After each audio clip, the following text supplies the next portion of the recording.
Rumus pertama kebaikan itu simpel. Jangan buang-buang waktu memperdebatkan apa itu orang baik. Jadilah orang baik, simpel.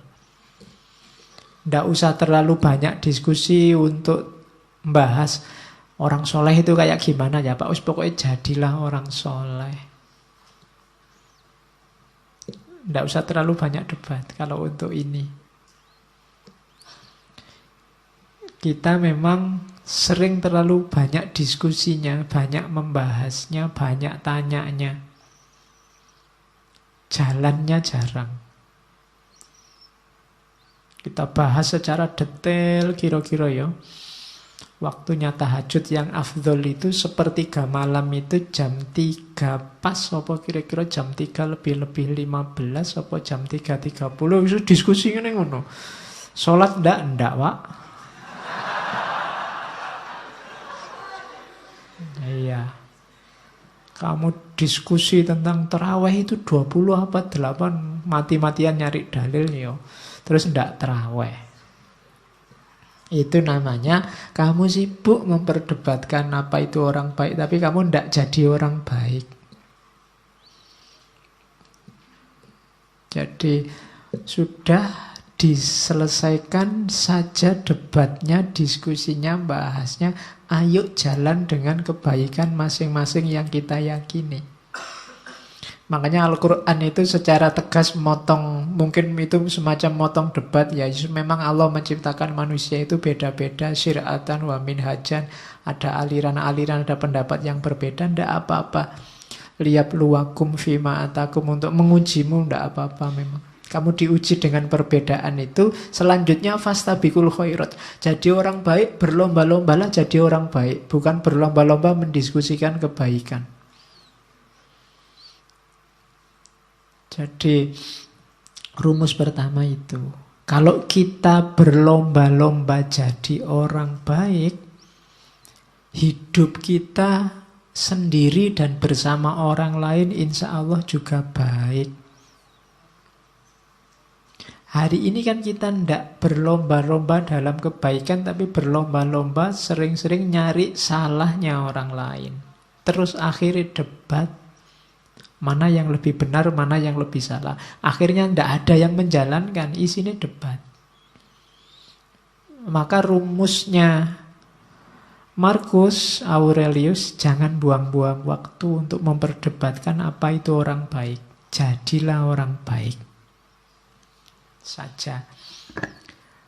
Rumus yang kedua, kita harus melakukan kebaikan kepada orang lain sesederhana kuda lari. Lebah menghasilkan madu atau kebun anggur membuahkan anggur, masa demi masa, tanpa memikirkan lagi anggur yang telah dihasilkan. Jadi melakukan kebaikan itu jangan perhitungan. Sudah berapa ribu ya bulan ini aku sedekah, itu perhitungan. Biasanya orang yang masih perhitungan itu masih nunggu balasan. Aku sudah sedekah sekian juta, baliknya 7.000 kali lipat. Kalau sekian juta kali 7.000, wah aku nanti dapat sekian. Itu masih perhitungan namanya.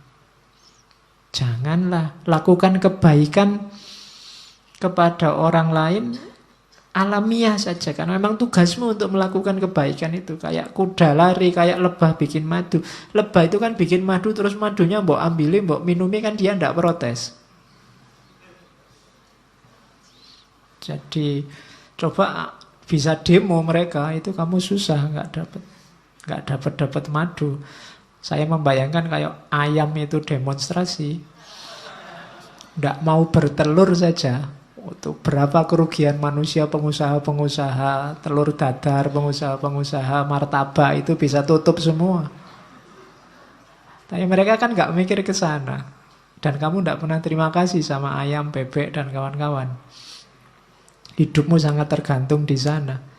Mereka sudah menjalankan tugasnya dengan baik, tinggal kamu jalankan tugasmu. Kamu melakukan kebaikan kok masih nawar, masih nunggu balasan, masih minta dikasih pahala double.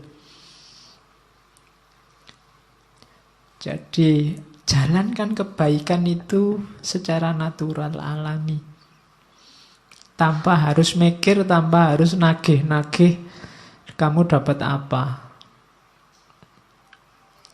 Jadi rumus kedua itu.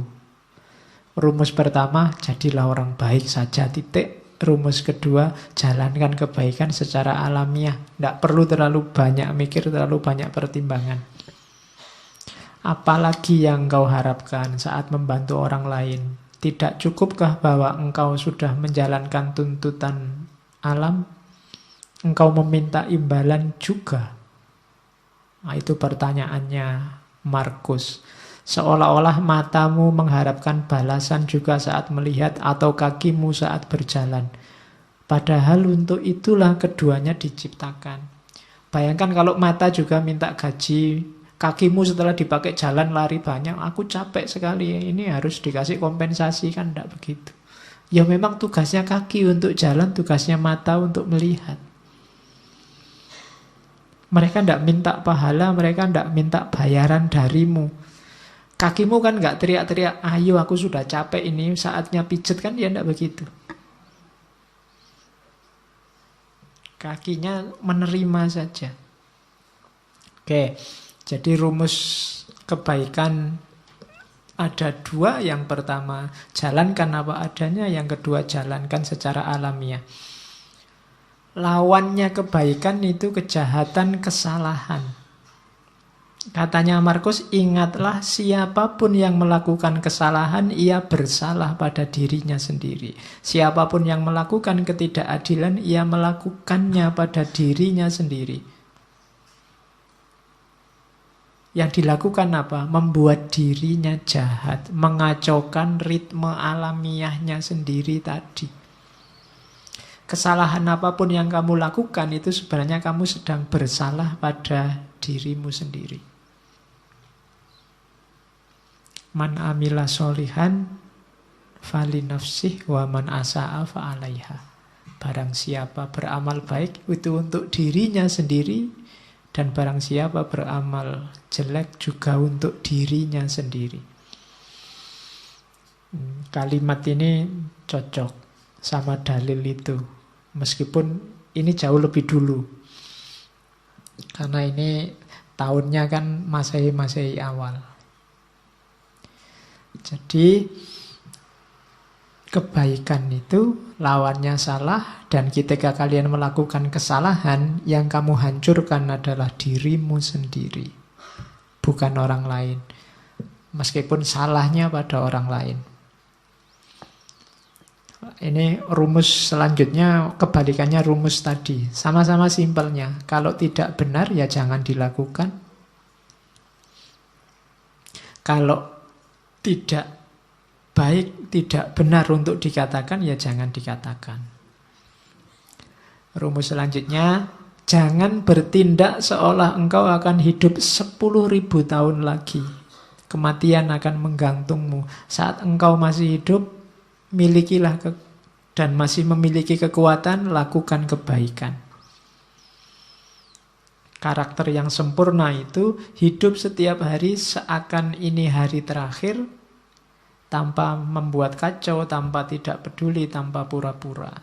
Jadi lakukan kebaikan sekarang. Tidak usah nunggu nanti, tidak usah membayangkan besok lah Pak, kalau tua Pak saya tobat, saya mau nyufi, saya mau nyepi, zuhud, uzlah. Lah kok nunggu besok? Durasi kita terbatas loh, sementara loh. Kalau kamu berbuat baiknya nunggu nanti kalau tidak sempat berbuat baik gimana? Ya lakukan sekarang sesuai powermu, sesuai kekuatanmu.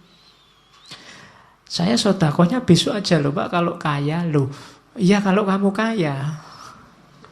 Kalau enggak kan sumpek lagi kamu. Ya sudah, sejangkaumu, kekuatanmu berapa sekarang, sedekahlah.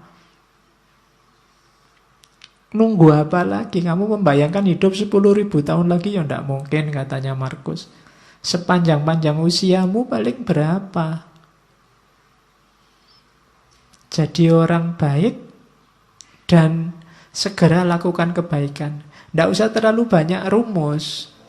Tidak usah mikir Sebentar Pak, saya ingin tepat dulu, saya ingin nunggu dulu kalau jiwa saya sudah siap, sudah matang, baru saya hijrah Pak. Tidak usah. Begitu kamu tahu itu kebaikan, jalankan. Nunggu Pak, mental saya belum siap Pak. Lah nunggu kapan lagi? Wong kamu ndak bisa jamin umurmu bisa sampai besok pagi apa bisa sampai minggu depan. Jadi lakukan kebaikan sekarang. Oke. Kemudian rumus kebaikan yang lain dari Markus adalah jangan terlalu ribet, terlalu peduli, terlalu sumpek dengan pandangan komentar orang lain, keburukan-keburukan orang lain. Kita ini berbuat baik jarang, lebih sibuk bahas keburukannya orang lain. Itu kalau dikalkulasi kita itu defisit. Jadi bahas salahnya orang terus. Itu kan defisit namanya. Berbuat baiknya jarang. Katanya Markus adalah sesuatu yang menggelikan. Menggelikan itu berarti hasilnya orangnya harusnya ketawa.